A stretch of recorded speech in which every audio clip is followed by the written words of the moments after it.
What's up, everybody? Welcome in to the Early Edge in 5. I am your host, Allan Bell. We got a fantastic show lined up for you today, and I'll tell you what, we got a surprise for you. So let's go ahead and pull that up.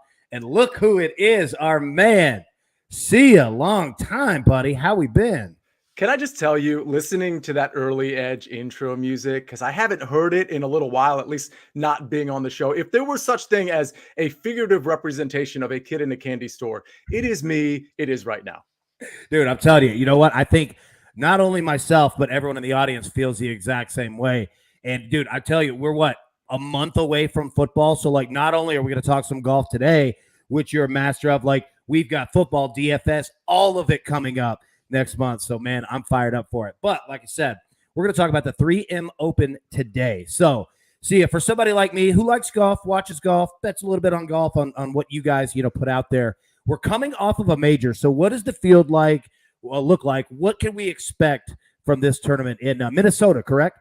We are. We're in Blaine, Minnesota. And, typically when you're coming off a major, of course, you're going to have a situation where less people are going to play. People are going to take a little bit of time off. But to be honest with you, there's a lot on the line here for a lot of golfers. Now, at the top, we have popular names, or I should say, famous names like Tony Finau, Sungjae Im, Hideki Matsuyama. So it's not like it's depleted of talent. But I think more importantly, there's a lot of guys scratching and clawing and trying to make their way into the FedEx Cup playoffs. We're only a few tournaments away from having to qualify for that. You got to be within the top 125. And there's a lot of guys here at long odds that will be fighting to get inside that top 125 or inside that top 75 for the BMW Championship.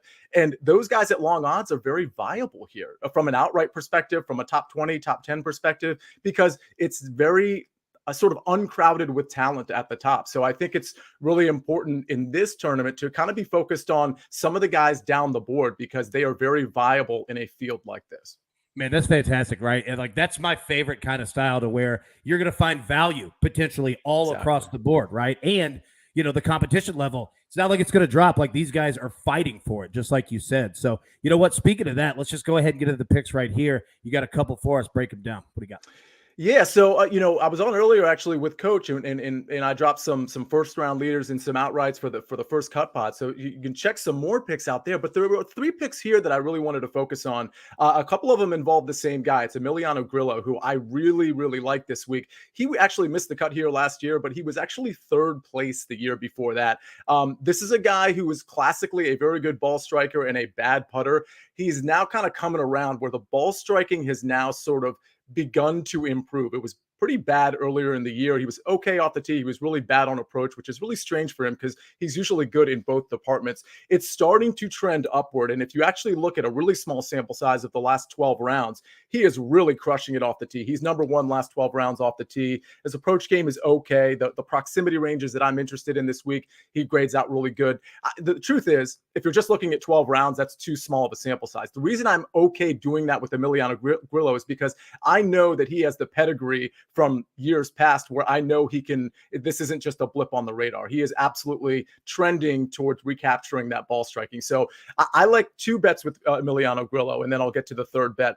The first one is a 3-ball, actually. Emiliano Grillo plus 135 over John Huh and Danny Willett. And the second one is Emiliano Grillo top 40 at plus 100. So you're getting plus numbers in both of these.